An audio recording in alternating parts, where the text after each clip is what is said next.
Halo teman-teman semua, perkenalkan nama saya Abdullah Yasir Purnama dengan NIM 2505076066 sebagai moderator pada podcast hari ini.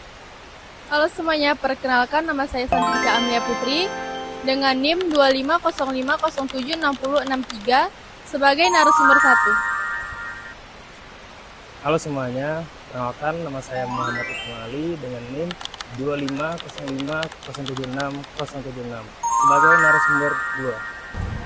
Halo teman-teman semua, selamat datang di podcast kita hari ini. Semoga teman-teman dalam keadaan sehat dan semangat ya. Nah, di episode kali ini kita bakal ngobrolin sesuatu yang dekat banget dengan kehidupan sehari-hari, yaitu fenomena kecanduan media sosial. Coba jujur deh, siapa di antara teman-teman semua yang baru bangun tidur langsung buka TikTok, Instagram, dan WhatsApp? Atau niatnya cuma buka HP 5 menit, tahu-tahu sudah scrolling 1 jam? Kalau iya, berarti teman-teman gak sendirian. Karena faktanya, media sosial sudah menjadi bagian besar dari kehidupan sehari-hari. Menurut laporan dari We Are Social 2025, rata-rata masyarakat di Indonesia menghabiskan lebih dari 3 jam per hari untuk media sosial. Dan juga Indonesia masuk salah satu negara dengan pengguna media sosial paling aktif di dunia. Untuk ngobrol ini lebih jauh, kita kedatangan 2 narasumber pada hari ini. Apa kabar teman-teman semua? Halo, baik. Senang banget bisa ikut ngobrol di podcast ini. Halo semuanya, semoga obrolan kita pada hari ini relate buat banyak orang ya. Oke, kita mulai dari hal paling sederhana dulu. Menurut kalian, media sosial sekarang itu masih menjadi hiburan atau sudah menjadi kebutuhan hidup? Kalau menurut saya sih sudah jadi kebutuhan, karena hampir semua aktivitas sekarang terhubung sama media sosial. Mulai dari komunikasi, cari informasi, hiburan, sampai jualan juga lewat media sosial. Bahkan kadang orang lebih cepat tahu berita dari TikTok daripada televisi. Bener banget. Bahkan sekarang banyak orang ngerasa kosong ketika tidak pegang HP seharian. Misalnya lagi makan, lagi nongkrong, bahkan sebelum tidur mereka pasti pegang HP. Dan lucunya, kadang kita buka media sosial itu bukan karena butuh, tapi karena memang refleks aja. Nah itu, kadang niatnya cuma buka notifikasi, malah lanjut scrolling video sampai lupa waktu. Nah, sebenarnya, kapan sih seorang itu bisa dianggap kecanduan media sosial? Menurut saya, ketika seseorang sudah sulit mengontrol waktunya, misalnya ini video terakhir, tapi nyatanya lanjut terus, atau merasa gelisah lah jauh dari HP. Nanti, Kak. Betul, bahkan ada penelitian dari University of Michigan yang menyebutkan bahwa penggunaan media sosial berlebihan bisa memengaruhi produksi dopamin di otak. Dopamin itu hormon yang bikin kita merasa senang atau puas. Jadi, ketika kita dapat like, komentar, atau notifikasi, otak kita merasa mendapatkan hadiah. Makanya banyak orang jadi ketagihan. Berarti sistem media sosial sengaja dibuat untuk penggunanya kembali terus ya? Ya, algoritma media sosial sekarang memang dirancang untuk pengguna betah berlama-lama. Makanya kadang kita merasa waktu berjalan begitu cepat. Nah, sekarang kita masuk ke dampaknya. Menurut kalian, apa sih dampak yang paling terasa dari kecanduan media sosial ini? Yang paling sering saya lihat itu produktivitas menurun. Banyak orang jadi susah fokus belajar atau bekerja karena terlalu sering lihat HP.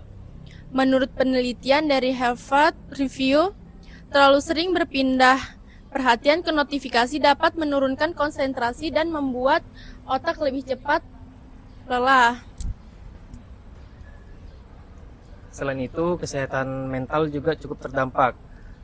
Ada penelitian dari Journal of Social and Clinical Psychology yang menunjukkan bahwa penggunaan media sosial berlebihan berkaitan dengan meningkatnya rasa cemas, stres, dan kesepian. Apalagi kalau seseorang terlalu sering membandingkan hidupnya dengan orang lain di media sosial. Nah, ini sering banget terjadi. Kadang kita lihat orang liburan, punya barang baru, atau kehidupannya terasa sempurna, dan itu tanpa sadar buat kita jadi insecure. Padahal yang ditampilkan di media sosial biasanya cuma bagian terbaik dari hidup seseorang. Jarang ada posting saat sedang sedih atau punya masalah. Benar, jadi kalau terlalu sering membandingkan diri, kita bisa merasa hidup kita tertinggal dibanding orang lain. Kemudian, kalau dari sisi kesehatan fisik sendiri, ada nggak dampaknya? Ada banget, salah satunya gangguan tidur. Banyak orang main HP sampai larut malam. Cahaya dari layar HP itu bisa mengganggu kualitas tidur. Menurut penelitian dari National Sleep Foundation, penggangguan gadget sebelum tidur dapat membuat seorang lebih sulit tidur nyenyak. Selain itu, terlalu lama main media sosial juga bikin aktivitas fisik berkurang. Jadi orang lebih banyak duduk atau rebahan sambil scrolling. Kalau terus-terusan begitu, tentu nggak baik buat kesehatan tubuh. Nah, aku juga sering dengar nih istilah FOMO. Menurut kalian, seberapa besar sih pengaruh FOMO ini terhadap kecanduan media sosial?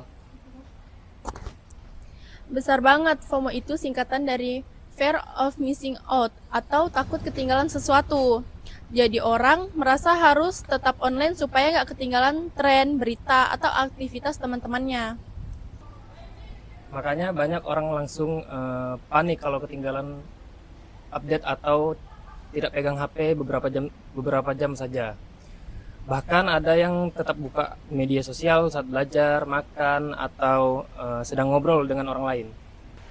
Ironisnya, media sosial yang seharusnya mendekatkan orang malah kadang bisa buat komunikasi itu berkurang.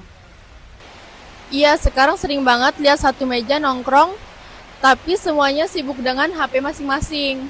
Nah, terakhir, menurut kalian, gimana sih cara supaya kita tidak terlalu bergantung terhadap media sosial? Menurut saya, pertama harus sadar dulu kalau penggunaan media sosial kita sudah berlebihan. Karena banyak orang merasa dirinya baik-baik saja, padahal screen time-nya bisa 7-8 jam. Cara lainnya bisa mulai membatasi waktu penggunaan aplikasi. Sekarang di HP juga sudah ada fitur screen time, jadi kita bisa tahu berapa lama menggunakan media sosial setiap harinya. Selain itu, penting juga cari aktivitas di dunia nyata. Misalnya olahraga, baca buku, ikut organisasi, atau ngobrol langsung sama teman. Karena kalau hidup kita cuma berputar di media sosial, lama-lama kita bisa kehilangan keseimbangan. Setuju sih, karena pada akhirnya media sosial itu cuma alat.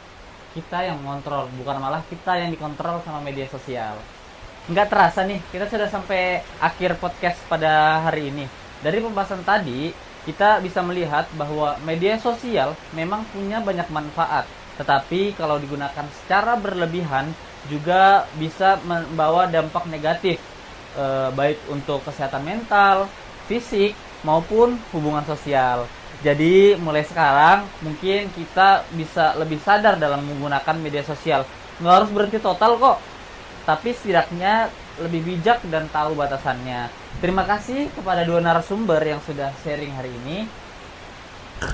Terima kasih, semoga obrolan ini bermanfaat. Terima kasih juga, semoga kita lebih sehat menggunakan media sosial. Dan terima kasih juga untuk kalian yang sudah mendengarkan podcast ini sampai selesai. Sampai jumpa di episode berikutnya. Assalamualaikum warahmatullahi wabarakatuh.